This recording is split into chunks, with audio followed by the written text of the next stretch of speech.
E hoje estamos aqui para mais um É Sobre Isso, dessa vez com o Simon, e nós vamos falar sobre observabilidade. Dá quase que um trava-língua, mas é sobre isso e ele vai explicar todo o contexto, o que é, como funciona e vamos ficar por dentro das novidades.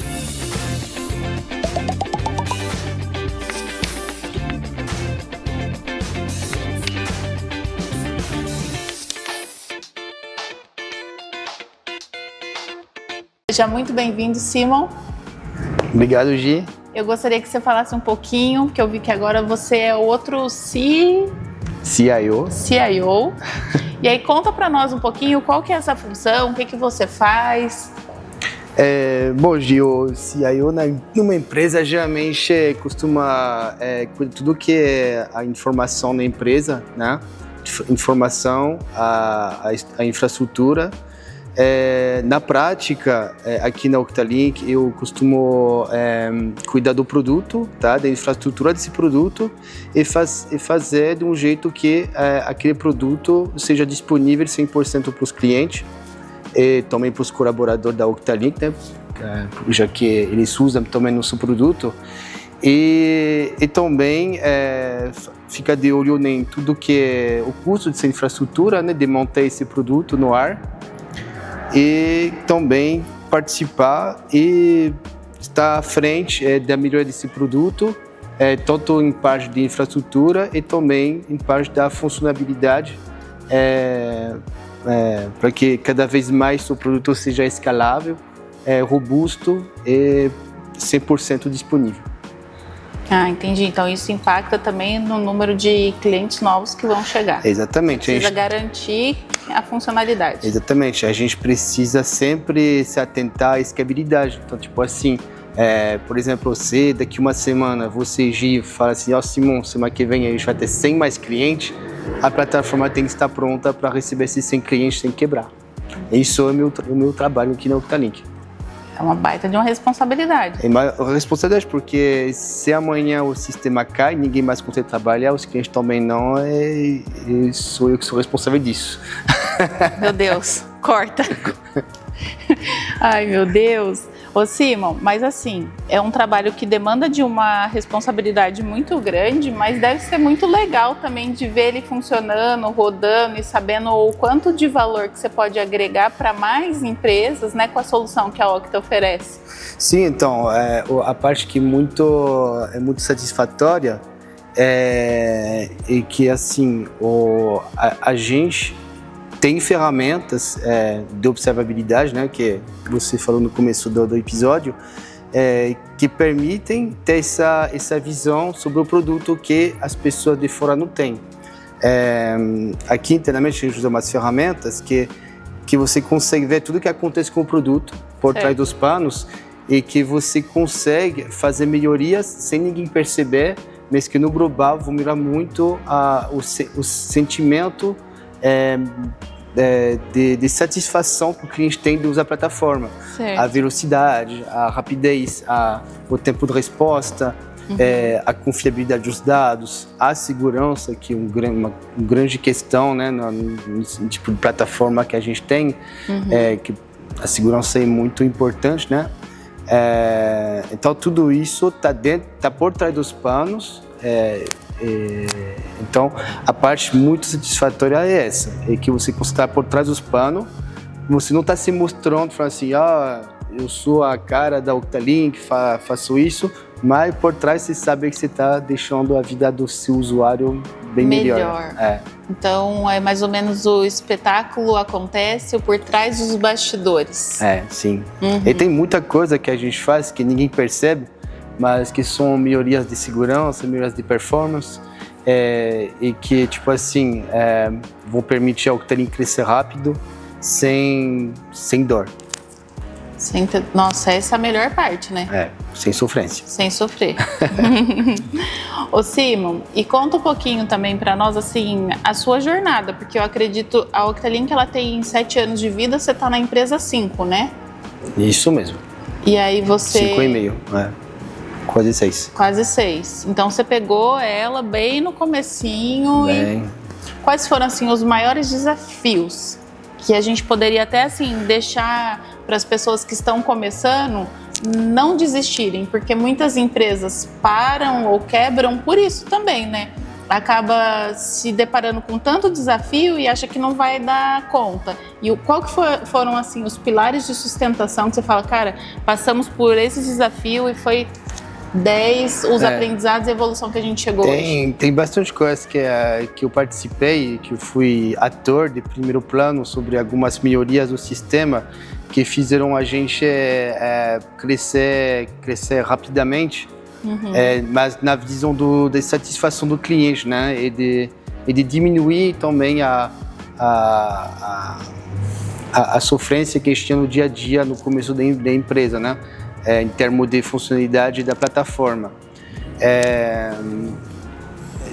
Logo no começo, bom, eu entrei como desenvolvedor na Octa, mas logo no começo eu já atuava bastante em tudo que era, tipo, regra de negócio do sistema, lá logo no começo. Então, eu nunca participei tanto na parte que o cliente vê. Eu sempre atuei muito na parte que o cliente não vê, mas que é muito importante para ele. Por exemplo, cálculos de saldo contábil, saldo de estoque, financeiro, performance do sistema. Sempre nesses pontos que eu fiquei trabalhando e que deu baita avanço para várias etapas da minha jornada, que fizeram que hoje eu estou na posição que eu estou. Mas não é fácil, mas é extremamente satisfatório, porque você sabe que isso aqui você não vai mais precisar mexer, né? Que de ficar só arrumando aqui, com um durex aqui, acaba que está sempre meio torto. Então, tipo assim, fazendo esse trabalho de fundo que eu faço, isso permite de estancar realmente os problemas para sempre, entendeu? E ter um sistema que seja bem robusto. Para quem está assistindo, é a primeira vez, nunca ouviu falar no Aurora, você poderia compartilhar um pouquinho o que essa solução entrega de fato para o cliente final? Antes do Aurora, a gente tinha uma outra plataforma que fazia basicamente a mesma coisa, mas que usava uma tecnologia que era antiga, né? Então, o Aurora, ele trouxe muitas melhorias. Agora já tem 2 anos o Aurora, né? 2 anos, se não me engano. 2 anos. E que essa solução trouxe? Bom, uma tecnologia muito mais moderna, para começar, né? De plataforma visual, né? É lindo. Bem mais bonito, né? Se você ainda não viu, quer saber, precisa de um RP, já pede aí uma apresentação, porque, é muito fluido, é bonito. Eu acho que, e não tô puxando saco não, viu? Mas assim, eu já vi muito RP, muita solução, e o nosso... A maioria são bem... Não pesa aos olhos, é leve, né? Sim. A maioria é aquelas coisas que você pensa assim... É muito funcional, né? Aqui a Aurora a gente conseguiu fazer um compromisso entre o visual, bonito, uma acessibilidade simples, né? A gente sempre tenta ter todas as funcionalidades o mais rápido possível e fácil de usar. E, ao mesmo tempo, a gente refatorou muitos pontos críticos do sistema que dava bastante problema antes, que hoje em dia não tem mais dificuldades, que são rápidos. E justamente nessa visão de poder escalar a Octalink e, consequentemente, o Aurora, para 10, 100 mil, 10 mil, 1 milhão de clientes. Ô Simon, para as pessoas que utilizam a solução, né, que nem a gente estava falando, essas soluções que são mais pesadas, não são intuitivas, tipo, o como e qual é o diferencial, assim, além de ser muito intuitivo, ter a praticidade, você consegue ter lá o CFO no WhatsApp, você consegue fazer as coisas pelo aplicativo, uma requisição, enfim, uma aprovação. Você consegue fazer muito, você tem o sistema na palma da mão praticamente, né? E falando desse diferencial, as empresas, eu vejo que as que estão começando a escalar os negócios sofrem muito, com muitas dores por falta de processo. E o Okta auxilia totalmente, né, essas empresas. E aí eu vejo muito essa praticidade, né? E quais são os desafios que a gente enfrenta hoje com a nossa plataforma? Os desafios que a gente enfrenta hoje é a escalabilidade, né? Como sempre, isso sempre vai ser um desafio, na verdade, né? Porque a gente não pode, de repente, ter uma infraestrutura dimensionada para, não sei, 100 mil usuários, que a gente vai ter um custo muito alto, sendo que a gente tem, não sei, 500 usuários, por exemplo, e ao mesmo tempo a gente não pode ter uma infraestrutura que seja muito justa, né? Uhum. Então a gente tem sempre esse compromisso entre a quantidade de usuários que a gente precisa entregar a solução e a infraestrutura por trás que precisa suportar essa solução. E claro, o mais que você aumenta a quantidade de usuários, o mais que você precisa ficar monitorando e olhando os dados que trafegam para verificar que não tem falha de segurança, que não tem erro de processo dentro da solução. Estou falando do processo de usar, né, do trabalho, mas realmente da aplicação. Isso tudo são os desafios que a gente tem hoje e que a gente precisa trabalhar no dia a dia para ficar olhando essas métricas, esses logs de maneira automática, o manual, né, para poder justamente seguir esse crescimento da Octalink e evitar que a gente tenha gargalho ou queda de sistema inesperados, claro. Ô Simon, traz um pouquinho para nós sobre as tendências futuras de observabilidade. Então, hoje a observabilidade já é uma área de trabalho bem avançada, né? Tem muitas métricas que a gente consegue ver no funcionamento do servidor, também do que a gente chama de front-end, né? Que é tudo que é a parte que o usuário fica mexendo, a gente vê as sessões para verificar que tudo isso está funcionando. Quando algum usuário reporta algum problema, a gente consegue ver o que aconteceu, né? Tudo isso faz parte da observabilidade. E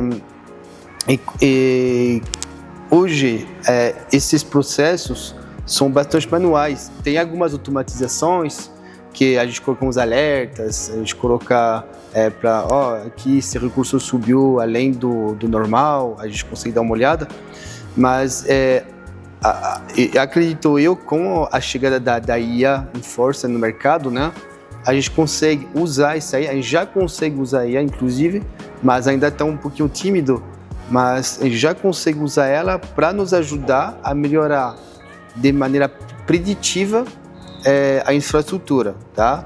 Então ela vai ficar estudando os logs, estudando as métricas que o servidor manda e vai conseguir falar assim, daqui 3 meses vai precisar aumentar o recurso X, porque por causa disso ou disso. Então ter uma análise complementar ao ser humano, para que não tenha um ser humano que fique atrás da tela o dia inteiro olhando as métricas, fazendo uns cálculos, umas análises pesadas, que dependendo pode ser até incorreto, enquanto uma IA dedicada para isso vai passar o dia inteiro lendo log, lendo métricas, cruzando informações entre vários servidores, várias fontes, e vai conseguir predir o quanto a gente precisa aumentar ou diminuir o recurso, ou falar assim, esse outro processo, ele parece besta, mas ele é recorrente. Aí precisaria mexer nisso. Às vezes ele detecta uma falha de segurança em algum arquivo, alguma coisa. Esse código não está bem escrito, pode gerar alguma falha nisso aí. Aí a gente vai lá, a gente consegue fazer. A gente não tem um tempo humano útil, hábil, né? Um tempo hábil de ficar analisando esse tipo de coisa como ser humano. Então, eu acho que no futuro a gente está indo para esse caminho de deixar a IA analisar, entender a organização da infraestrutura, como que os dados transitam dentro dela, para que ela possa dar os insights, possa apontar onde tem problema, para justamente nos ajudar a melhorar mais rápido e deixar a plataforma sempre mais segura e robusta na realidade de hoje. Top, e é sobre isso. E aí, Simão, eu gostaria de fechar com você da seguinte forma, só dando uma dica, sugestão para algum jovem que está aí adentrando e que se motiva, né, de seguir a carreira como você seguiu, fala alguma coisa para eles, deixa alguma mensagem. O que eu posso falar é assim, trabalhar na área da tecnologia não é fácil, tá? É uma área que é muito rápida, ela é muito agressiva, tem muita, ainda mais hoje, como acho que da IA, tudo tá 500% por hora, tá tudo muito rápido, né?